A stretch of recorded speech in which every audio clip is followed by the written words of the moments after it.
듣게끔 하고 뒤로 다 기업들하고 거래하고 얼마나 못된 놈들인 줄 알아? 아직 난 조선일보 폐간에 난 목숨 걸었어. 영부인 입에서 조선일보 폐간이 나왔어요. 영부인이라는 입장에서 그런 얘기를 하는 게 적절하냐? 그건 아니죠. 근데 그렇다고 뭐 법적 처벌을 받아야 되냐? 이것도 아니잖아요. 지금. 왜 중요하냐면요. 아니, 나는 조선일보가 없었으면 좋겠어. JTBC가 없었으면 좋겠어. 이렇게 말하면 아니 그러면 그게 아니고 됩니까? 그 얘기 아니고 조선일보가 이거를 가지고 장사하려고 했기 때문에 폐간 얘기가 나오는 거지. 그게 아니면 어떻게 폐간 얘기가 나옵니까? 그것도 짐작이잖아요. 그래도 짐작이지. 윤석열 본인도 짐작을 얘기하고 있어요. 근데 짐작 얘기하는 게 아니에요. 아니, 하나도 아니고 뭘 말은 하고 행동을 했다는 사실이 없다는 거죠. 전 정확하게 사실만 얘기하고 무슨 뭐 있는데. 중요하지 않다가 어떻게 사실이에요? 사실 지난 주에 나왔던 뉴스 중에 명태균 씨가 이제 구속되기 직전에 대통령 부부의 통화 내용이 담긴 USB를 조선일보 기자한테 전달하고 이거를 대통령실에 이제 전달을 해달라. 명 씨는 지난해 10월 무렵 윤 대통령 부부와의 통화 녹음 파일이 담긴 USB를 조선일보 기자에게 건넸던 것으로 나타났습니다. 조선일보는 통화 녹음을 확보한 건 맞지만 명 씨가 동의하지 않아 보도를 안 했고 대통령실에도 전달하지 않았다는 입장입니다. 해당 기자는 시사인 편집위원인 주진우 씨와의 통화에서 USB를 전달하거나 그러지 않았지만 내가 USB를 갖고 있는 것을 용산도 알고 있었다며 명 씨가 다른 사람을 통해서 전달을 했다고 말했습니다. 그러면서 이제 김건희 여사가 얘네야말로 조중동이야말로 우리나라를 망치는 애들이에요. 지네는 말 듣게끔 하고 뒤로 다 기업들하고 거래하고 얼마나 못된 놈들인 줄 알아? 중앙일보는 이제 삼성하고 거래 안 하지. 삼성이 중앙일보를 싫어하니까. 그거 하나뿐이지. 아직 난 조선일보 폐간에 난 목숨 걸었어.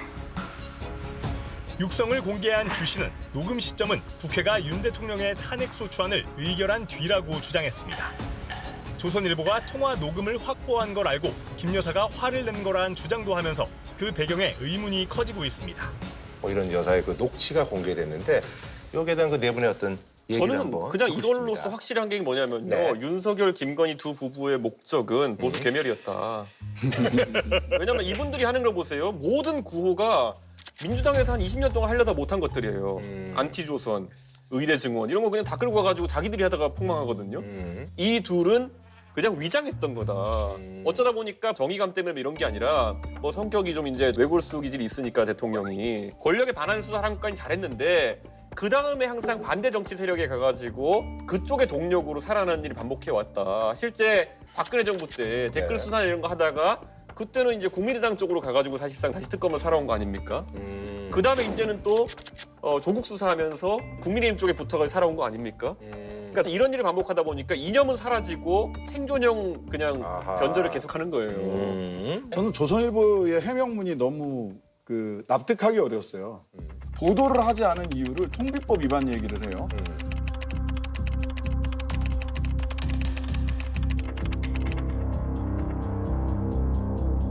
당사자들 간의 대화를 녹음하는 것은 통비법 위반의 대상이 아니에요. 두 분이 대화하는 거를 제3자인 내가 녹음을 했다. 네네네. 그러면 통비법 위반이지만 부승찬 신장식 얘기하는데 신장식이 녹음을 맞아요. 했다. 통비법 위반 아니고요. 그래서 조선일보가 통비법 위반 소지가 있어서 보도하지 않았다라고 하는 것은 굉장히 법리적으로 납득하기 왜 어려운 보도를 안 해설이에요. 뭔가 보호를 하거나 거래를 하려고 준비하고 있었던 게 아니냐. 즉 윤석열, 김건희 요 정권이 완전히 무너지는 게 보수 1등을 자처하는 신문의 입장에서 썩 좋지 않다라고 하는 언론사로서의 판단이 아니라 굉장히 정치적이고 권력적 판단한 거 아니냐. 그래서 언론사로서의 본령을 벗어난 일이다. 그런데 생각하고 이게 있어요. 이거는 이제 제가 그때 그 김건희 이 여사랑 주고받은 텔레그램을 열람하고도 제가 야 이거를 확단할 수가 없다라고 하는 게 명태균 사장이 보통 보여줄 때 한 5장의 캡처가 있으면 그 중에 한 2-3개 정도만 먼저 보여주는 거예요. 근데 거기 보니까 제가 봤을 때는 확신이 안 서더라고요. 이게 공천 개입인지 2024년에. 그런데 나중에 JTBC가 공개한 걸 보면은 주고 싶지만 나는 주고 싶지만 어쩔 수 없다 이런 거잖아요. 그러니까 이 전체를 알기 전까지는 약간 확신하기 어려운 부분이 있는 거고 조선일보 폐간 같은 경우에도 사실 어떤 이유인지가 앞뒤에 붙어야 되는 거잖아요. 네네네. 그래야 이게 보도 가능성부터 아니면 판단이 되는 건데 사실 USB로 줬다. 이게 포렌식으로 나오면 통으로 나오겠죠. USB라는 건 애초에 편집의 가능성이 있는 것도 우리가 고려를 해봐야 되는 겁니다. 유리한 부분만 발췌한다든지 이런 부분이 있을 수 있는 거기 때문에 저는 그 리스크가 크다 봅니다. 우리 좀 아이고. 우리 조 의원님. 참 그건 뭐 그렇게 크게 중요하다고 생각하지 않는데 만약에 김건희 여사가 나는 JTBC 폐간이 내 목표야. 목숨 걸었어.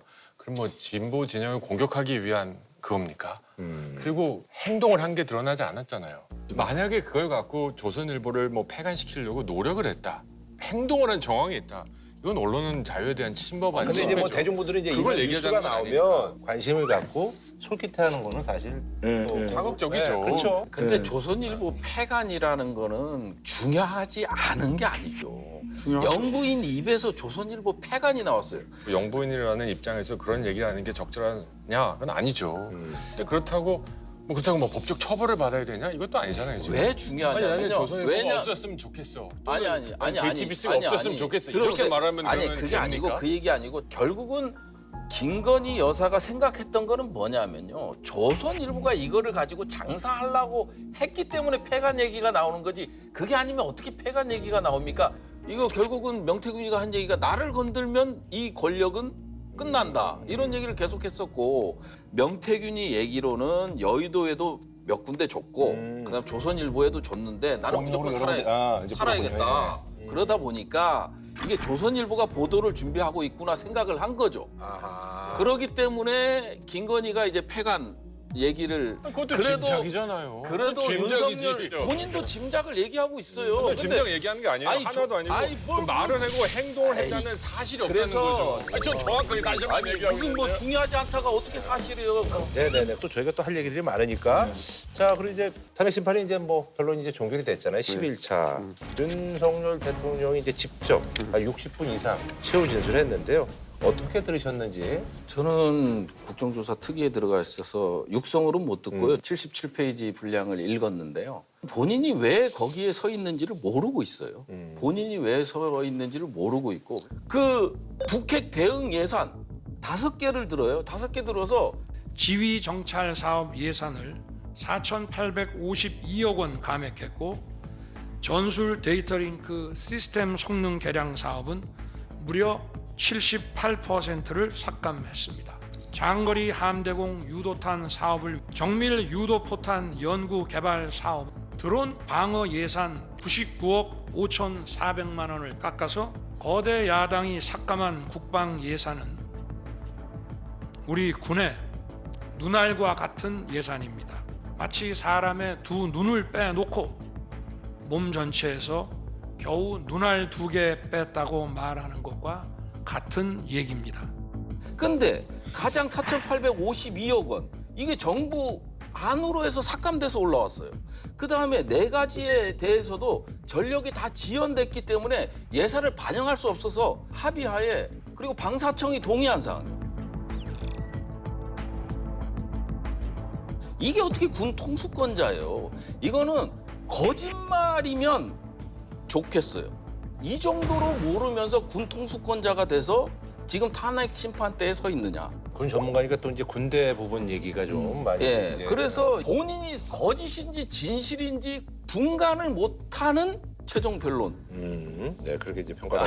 이거 외에는 설명이 안 돼요. 저는 이제 그걸 쭉 보다가 변호사니까 앞뒤에 논리적 일관성이 있어야 되는데 논리적 일관성이 깨지니까 너무 괴롭더라고요. 아하. 그러니까 간첩의 지령을 받은 민주당과 야당이 탄핵 공작을 했다.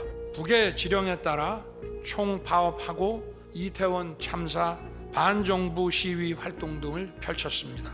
대통령 탄핵의 불씨를 지필하면서 구체적인 행동 지령까지 내려왔습니다. 논리의 핵심은 그거예요. 실제로 앞부분은. 그러면 이제 논리적 일관성이 있으면 그러면 저는 이게 기각될 걸 확신하고 기각되고 나면 돌아가서 간첩을 다 때려잡겠다. 간첩의 지령을 받는 민주당도 가만히 안 두겠다. 이게 논리적 일관성이 있는 거예요. 근데 갑자기 임기 단축 개헌을 하겠습니다. 자녀 임기에 연연해하지 않고 개헌과 정치 개혁을 마지막 사명으로 생각하여 87 체제 개선에 최선을 다하고 싶습니다. 이렇게 얘기를 해요. 앞단의 80%는 여전히 그 아스팔트에 나와 계시는 그 좀 극단적인 생각을 하시는 분들에게 자신의 정치적 정당성을 간첩 얘기로 마지막에는 이게 야 요런 정치적 승부수야 나 나름대로 그러니까 봐줘 이렇게 얘기를 하는데 이런 논리적 일관성이 깨지니까 너무 힘들더라고요. 원래 사람이요. 그래도 자신이 했던 일 중에 주요한 일에 대해서는 일관성을 유지하려고 해요. 그러니까 아까도 신장 씨는 얘기하셨지만은 간첩 컴플렉스가 굉장히 심한 것 같거든요. 레드 컴플렉스에 지금 이 시절에도 쩔어 있는 분인 것 같은데 대표적으로 보세요. 이분이 검사로서 가장 먼저 우리가 윤석이라는 이름 알게 된 수사가 뭐였습니까? 결국에는 댓글 사건 아닙니까?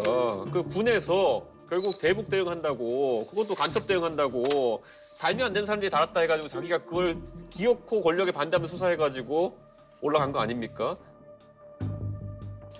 그 댓글 사건을 수사하던 윤석열과 그때 그래서 그게 안 된다고 했던 윤석열과 어떻게 지금 그 간첩 때문에 개헌까지 했다는 걸 옹호한 윤석열이 같은 사람일 수 있겠느냐? 저는 이거는 간첩 잡겠다는 본인의 망상적인 목표가 있으면 뭐든 정당화할 수 있다는 논리를 그냥 펴고 있는 거잖아요. 이거는 본인의 검사 커리어에서의 시작부터 뿌리까지 부정하는 얘기거든요. 저는 이거는 지성이라면 할 수 없는 행동이다. 이건 굉장히 반지성적인 행동이다 이렇게 봅니다. 예, 우리 조 의원님. 예, 뭐 저는 대통령이 본인에 대한 소명과 함께 앞으로 기각이 됐을 때 난 어떻게 하겠다. 뭐 이런 얘기들을 했지 않습니까? 최소한 저희 우파 보수 진영을 지지하는 국민들이 봤을 때는 윤석열 대통령이 돌아왔을 때 나라가 어떻게 되겠다. 그림은 그릴 수가 있었다. 라는 생각이 들고요. 레드 컴플렉스라고 이준석 의원님 말씀하셨는데 저는 이준석 의원님 뭐 충분히 동의하면서도 공산주의와 북한과 중국의 위협을 농담으로 치부할 수는 없다 생각해요. 엄격하게 얘기하면 우리나라는 지금 전시국가입니다.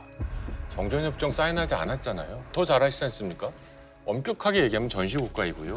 안보 위기가 너무 이걸 과장하는 것도 과거에 부적절한 행위 있는 거 인정합니다. 하지만 중국이 그리고 북한이 우리를 호시탐탐 노리고 있다는 거를 그냥 얘기만 하면 레드 컴플렉스다. 이거를 과장해서 정치적으로 이용한다고 하는데 정말 그럴까요? 근데 저는 보수 진영에서 이 레드 컴플렉스도 그렇고 이재명 컴플렉스도 그렇고 항상 활용하는 방식이 이런 거예요. 이재명 컴플렉스는 저희 없어요. 그러니까 있어요. 그분한테 무슨 컴플렉스 당하겠다고? 제가 봤을 때는 이게 약간 저는 이런 게 무슨 있어요. 컴플렉스를 자, 당해요, 이재명한테? 중국의 어떤 대응하는 거에 있어가지고 어떤 센스 이런 거 차라리 다루면 괜찮은데요. 아니, 옛날에 전원책 변호사 나와가지고 김정은 뭐뭐 해봐 이런 거 있잖아요. 이런 게 안보인 줄 알고 이런 게 무슨 대응인 줄 알고 하는 거예요. 근데 우리가 레드 컴플렉스라 표현한 부분은 실제 위협보다 과장해가지고 그걸 국내 정치에 이용하는 걸 레드 컴플렉스라고 하는 거예요. 너 다 간첩이지. 그래서 안보로 모든 걸 통제하려고 하는 것을 그런 레드 컴플렉스라 하는 건데 대통령이 지금 계엄해놓고도 그걸 한다는 걸 비판하는 거지 그게 광기라는 거예요. 자, 알겠습니다. 자, 그래서 저희가 이제 이 얘기를 좀 해봐야 될 것 같은데 이제 비아폰. 그래서 이제 비아폰의 존재에 대해서 내란 국조특위에서 이제 비아폰이 언론에 이제 저도 보도되기 써봤습니다. 시작했는데, 그러니까요. 그 얘기 좀 해주시면 될 것 같은데, 자, 근데 그 비아폰 이게 대체 뭔지 좀 설명을 좀 부탁드리겠습니다. 비아폰은 이제 예전에 이제 그 국제기구에 있을 때 예, 제가 써보셨는데, 한국형 비아폰은 아니고요. 어떤 조직이든 정부든 뭐 여러 가지 단체든 그 내용에 대한 보완이 필요할 땐 비아폰 같은 것을 폰을 써서 하는데 제가 국제기구에 다닐 때는 이제 망이 여러 나라를 거치기 때문에 우리도 국제전화를 걸면 이제 뭐 KT, 인공위성, 미국 통신사 이렇게 개인 이렇게 거치는데 그럼 이제 보안의 누출이 가능하거든요. 그래서 원유출. 예. 인공위성으로 바로 연결을 합니다. 아, 그래요. 굉장히 큽니다. 무슨 진짜 옛날 그 막대같이. 모토로라 막 그래. 벽돌 같은 벽돌폰. 네. 군인들이 지금도 갖고 다니는 게 있습니다. 뭐 다 아시겠지만 아니 그런 거 없어요. 우리 비아폰은 그냥 아니, S 이런 거 말고 갤럭시. 군인들 진짜 현장에서 현장에서도 완전히 좋아졌어요. 저 옛날 얘기 옛날 옛날 얘기 아닙니다. 아이 통신병력 돌리는 이만한 거 이렇게 그런 거 아닌 얘기하지 거고요. 말고 요즘은요 진짜- 모토로라 같은 걸로 하거든요. 비아폰을 생각하면 뭘 생각하냐면요 텔레그램 비밀 대화. 그다음에 시그널을 생각하면 돼요. 아, 그래요? 비아폰은 그거랑 똑같은 거예요. 그러니까 핸드폰인데, 1대1 간의 암호화가 돼 있어요.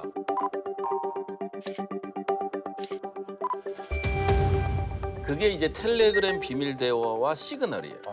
그 원리를 그대로 갖고 온 게 비아폰이에요. 예. 그래요? 그러다 보니까 사진 촬영이 안 되고 녹음도 안 되고 이런 식이에요. 비아폰이 두 개인데 하나는 안보 비아폰이 있고 정부 비아폰이 있어요. 정부 비아폰은 청와대 경호처에서 불출을 하는 거고요. 그다음에 안보 비아폰은 국방부에서 담당해서 불출을 하고 네네네. 국방부 비아폰의 서버는 수방사, 수도방위사령부에 있고 예. 경호처의 정부 비아폰은 서버가 경호처에서 그러니까요. 관리를 하고 있는 거라요. 그런 거 다 국가 비밀 아니에요. 아니에요. 그런 거 얘기해도 돼요. 그럼요. 뭐 그거 뭐 관계 있어? 예.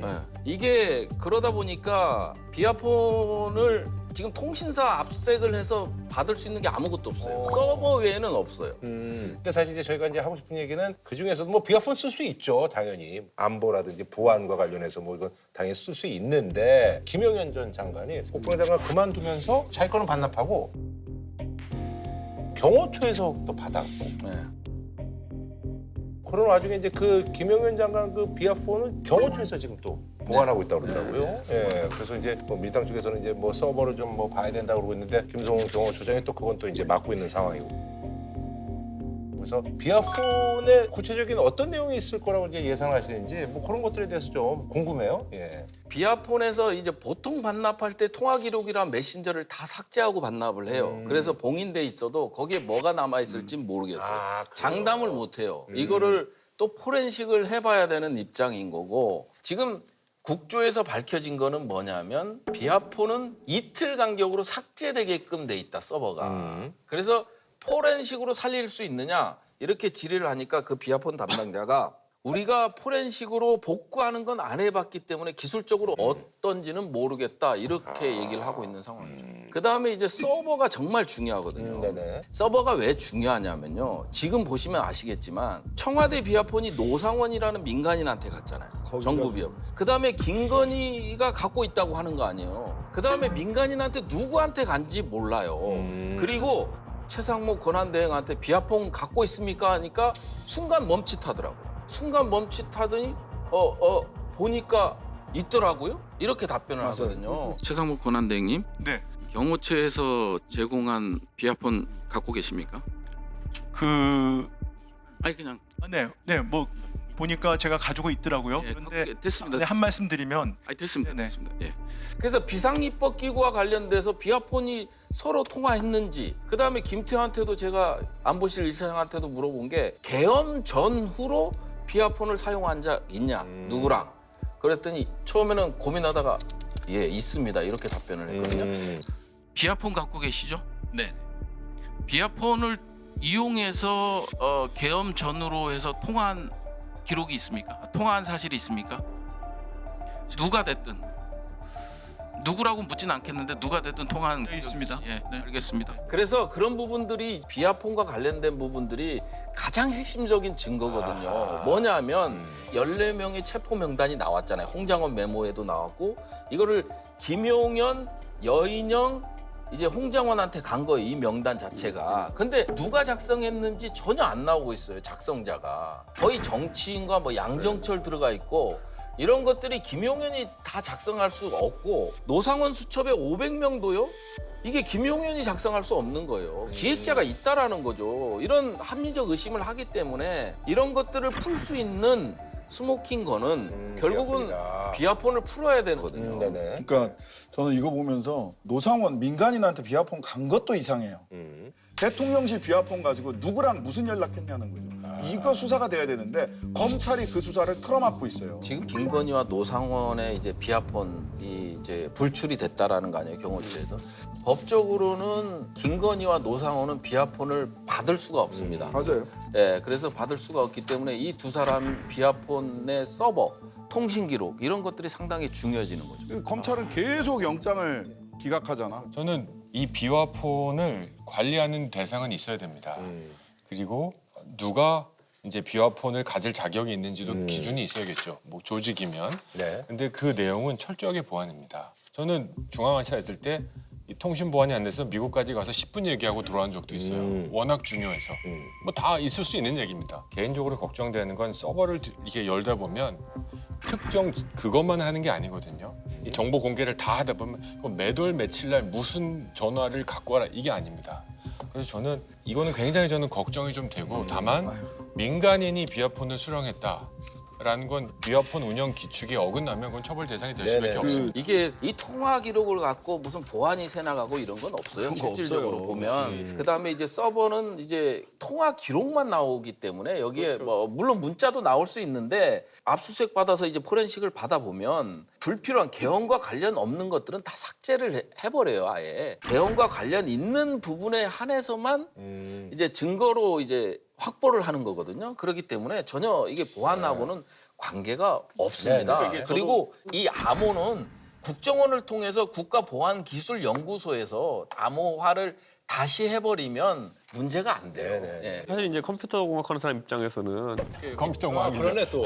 계속 얘기하는 게 종단간 암호화 기술 갖고 얘기하는 건데 이거 안 뚫려요. 웬만해서는 제대로 구현이 돼 있으면은 서버에 저장되는 것이 암호화돼서 저장되기 때문에 열어볼 수 없기 때문에 조정훈 님이 걱정하시는 그런 상황 발생하지 않을 거다. 다만 부위원님 말씀처럼 누가 먼저 누구한테 전화하고 그걸 받은 사람이 누구에게 전화하고 그걸 또 받아서 누구한테 전화했다. 이 범죄 조직의 조직도 나오겠죠. 이 순서도 나오겠죠. 그렇죠. 그러니까 저는 범죄 조직의 조직도까지 나오는데 이들이 과연 구체적으로 어떤 대화를 했느냐 이건 안 나올 테고 그래서 저는 우리가 이건 좀 판단해야 된다 봅니다. 왜냐하면 내란의 실체가 밝혀지지 않기 때문에 적어도 여기에 알고 있는 사람이 누구였느냐 그 전후로 해서 그걸 알아야 가서 물어볼 거 아닙니까? 지금 아까도 말했지만 뭐 최상목 대행도 그렇고 뭐 김태호 차장도 그렇고 이분들이 어느 시점에 연락받았으면 무슨 연락이었습니까 정도는 물어봐야 수사가 되는 건데 지금 그게 안 되니까 기록 정도는 보자는 얘기 설득력이 있어 보이는 거죠. 네네. 자 어쨌든 김성훈 이제 경호처 차장이 비아폰 관련해서 이제 데이터 삭제를 지시한 정황이 이제 확보가 된 상황이고요. 그리고 또 이제 경찰이 이제 계속 구속영장을 청구하는데 검찰이 지금 반려를 이제 3번 했단 말이죠. 이 상황에 대해서 어떻게 보시는지 예, 좀 듣고 싶어요. 그러니까 실제로 비화폰을 통해서 검찰과 연계된 어떤 무언것이 있지 않았느냐라는 추정이 굉장히 합리적으로 들리는 게 계속해서 비화폰 서버 압수수색을 막고 있는 거예요. 당일날 12월 3일 밤 11시에 박성재 장관이 법무부에서 회의를 소집합니다. 근데 거기서 유혁 감찰관이 이런 반헌법적인 회의에 저는 참여할 수 없습니다 하고 사직서 던져버려요. 그날 무슨 얘기 하려고 했을까요? 그리고 12월 4일 날 저녁에 개엄 바로 다음 날이죠. 저녁에 삼청동 안가에서 박성재 장관, 김주현 민정수석, 이완규 법제처장, 이상민 전 장관 이렇게 모여요. 이 중에서 이상민 전 장관이 판사 출신 제외하면 박성재, 김주현, 이완규 세 사람은 검찰 특수부 출신이에요. 이들이 검찰 특수부, 검찰을 다 좌지우지할 수 있는 이런 분들이거든요. 여기서 무슨 얘기했느냐. 여기에 대해서 수사가 전혀 안 되고 있습니다. 저희가 이제 특조에서 밝힌 게 뭐냐면 이상민을 제외하고 나머지 3명이 휴대폰을 교체합니다. 전부. 공교롭게도 그 안가 모임 끝나고 휴대폰을 다 바꿉니다.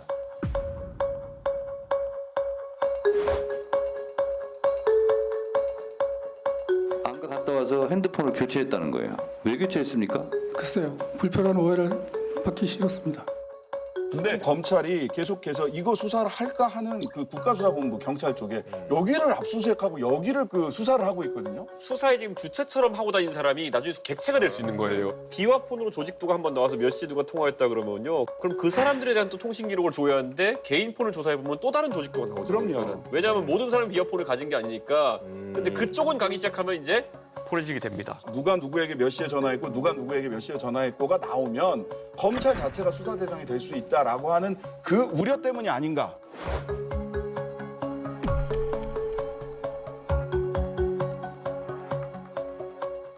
그래서 이제 이런 부분들 때문에 지금 비아폰이 얘기가 있고요. 그다음에 이제 박종준 경호처장하고 김성훈 차장이 직위상으로는 박종준 처장이 위인데 실질적으로는 모든 업무는 김성훈이 했다라는 거예요. 김성훈 경호처장이 윤석열 생일 파티를 어떻게 했습니까? 간호장교들 뭐냐면 합참 경연대회를 시켜요. 그다음에 여경들한테 30만 원씩 줘요, 격려금으로. 반대로 여러분들은 생일 친구들이 축하 파티나 생일 축하송 안 해주나요? 책상 옆에 앉아있는 동료가 생일에도 그렇게 해주지 않습니까? 이 박종준 경호처장은 빨리 그냥 자기가 국소본 가서 조사를 받고 그냥 사직한 이유가 경호차장을 컨트롤이 안 되는 거예요. 그때 제가 특위에서 질문했던 건데 이제 1차 체포하러 갈 때 뭐라고 그랬냐면 당시 처장님께서 영장 집행 수사기관과 직접 부딪히면 공무집행 방해되니 일절 부딪히지 마라 라는 지시를 내린 적이 있습니까? 그거는 그 전부터 체포영장이 집행될 때 그 공무집행 방해에 대한 우려가 자꾸 제시가 되기 때문에 일단 정문 밖에서 거기서 대기시키면서 대통령단 변호인단하고 이렇게 상의하도록 하고 가급적 부딪히지 마라. 그렇게 얘기를 했습니다. 근데 김성훈하고 윤석열 이 메시지가 이제 언론에 공개가 돼요.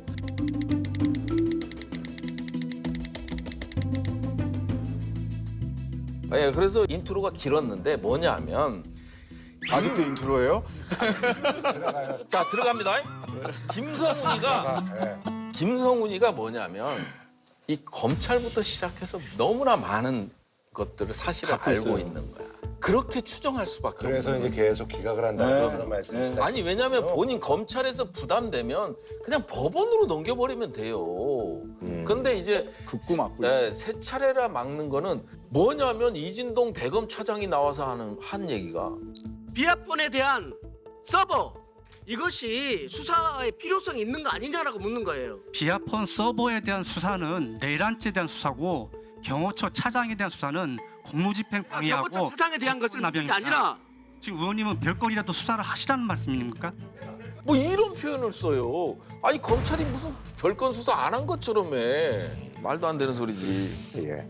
경호처의 어떤 그 권력 이런 것들이 좀 비대하다 뭐 이런 얘기들이 오가고 있어요. 그래서 우리가 이제 뭐 경호처 하면 뭐 예전에 이제 차지철, 뭐 장세동 이런 분들 이제 생각나지 않습니까? 현직 대통령이 경호처와 지지자들 뒤에 서서 체포영장 집행을 끝내 거부했습니다.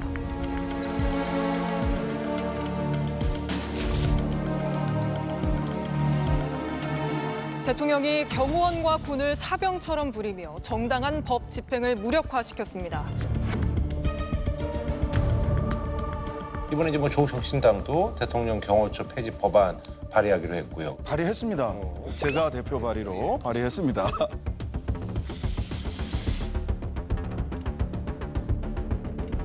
어제도 이제 뭐 대통령 경호처에 대한 뭐 생각들이 다들 있으실 것 같은데 이 상황에 대해서 어떻게 보시는지 좀 듣고 싶어요. 아니, 뭐 대통령 경호처 폐지는 뭐 신선한 주제도 아니고 계속 있었던 얘기입니다. 네. 막 2017년 문재인 대통령 그 후보 시절에도 1호 공약 아니었습니까? 특권 반납하겠다. 결국은 문재인 대통령 5년 임기 중에 경호처 폐지 안 했죠. 네. 제가 이제 이런 거 조직 변경하자는 얘기는 왜 그런지는 알겠지만요. 윗돌 아랫돌 이렇게 바꾸는 거는 큰 의미가 없을 거다라고 생각하는 게 이 모든 사태의 근원은 그냥 대통령이 이상한 거예요. 대통령이 이상한 사람이었다 이렇게 되는 거고 예전에 검수완박 논의가 있을 때 그때 대통령이 당선이신 분이었거든요. 대통령이 동의했다 그래가지고 전화해서 물어본 적 있어요.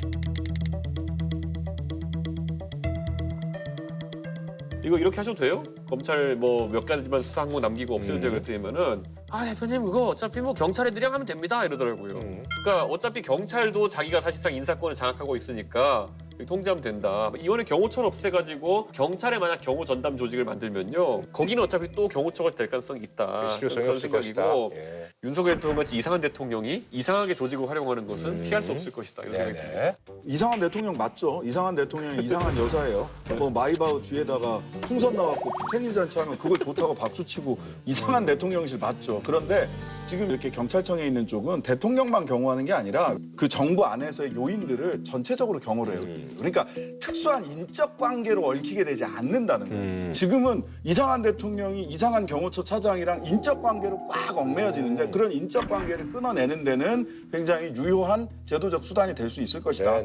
이렇게 봅니다. 개인적 생각은 뭐 경호처 폐지법에 찬성하시는 분이 많은데 저는 개인적으로는 제도라는 게 자체 관성을 갖고 있잖아요. 그렇기 때문에 이거보다 더 좋은 게 나타나지 않으면 변화가 없는 거예요. 민주주의도 마찬가지인 거고 이것도 경호처도 일종의 제도적인 측면이 강하죠. 그런 제도의 영역에서 봤을 때 대통령의 관심을 받고 있기 때문에 경찰청으로 가든 어디로 가든 똑같습니다. 저는 그런 것 같습니다. 뭐 이게 경호처 폐지로 이어져서는 안 된다고 저는 생각합니다. 법을 넘어서까지 대통령을 지켜라 이런 세상은 아닙니다. 그럼에도 불구하고 대통령의 경호실 사람들이라면 대통령에 대한 강력한 신뢰와 굳이 표현하면 충성심을 보이는 것이 국가기강에 맞다고 봐요. 그래서 저는 경호처를 폐지하자 이 문제가 아니라 경호처의 책임 소재 이런 것들을 어떻게 더 투명하고 공정하게 할 수 있느냐 생각합니다. 조직을 바꾸는 것보다 이 투명성을 강화하는 법 개정이 오히려 더 중요한 게 아니냐. 어디 가도 저는 그러니까 마찬가지더라고요. 경호처는 저는 정보위에서 앞으로 예산 감시를 좀 했으면 좋겠어요. 왜냐면 이게 미국 같은 경우에는 재무부 밑에 뒀어요. 그런데 이게 국토안보부가 생기면서 그로 넘어갔는데 지금은 워낙 경호처가 예산까지도 들여다보지 못하게 무소불위의 그런 얘기를 하니까 그런데 예를 들어 우리도 뭐 기재부 밑에 있다. 사람들 생뚱맞다 생각할 수 있지만 어쨌든 예산을 감시할 수 있게 되니까. 국회의 감시가 좀 강하대. 근데 우리 신장식 의원님도 대선 후보 되면은 경호가 이제 아까 신장식 의원님 말씀하신 방식으로 경호 붙거든요. 대선 후보가 되실 분은 지금 확실히 의지를 밝히신 대선 후보 분은 되실 한 겁니다. 분이시니까. 예, 대선 거기 없을 수도 들어가지 있습니다. 마세요. 대선 없을 가능성이 감사합니다. 매일매일 커져가고 있다. 국민의힘이 그렇게 생각하신다면 뭐 이번 대선은 굉장히 좀 손쉬워질 수 있을 것 같아요. 네, 알겠습니다. 자.